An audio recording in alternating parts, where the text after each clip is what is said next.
Brilliant xanım, səhnədə olduğunuz 40 ildə nə itirdiniz, nə qazandınız? Bu illər Səni ərzində. qazandım məsəl üçün.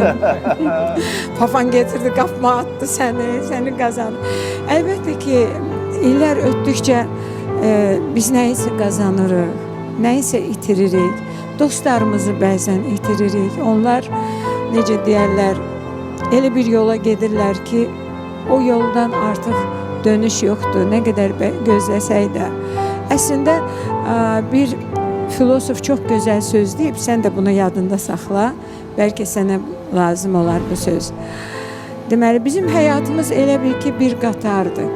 O qatara əvvəl gözümüzü açırıq, bu qatarda anamız, atamız, nənə, babamız, qohum ağrəbəmiz var. Hamı var. Və bir müddət yol getdikcə biz o qatardan yavaş-yavaş bizim əzlərimiz enməyə başlayır. Bəli.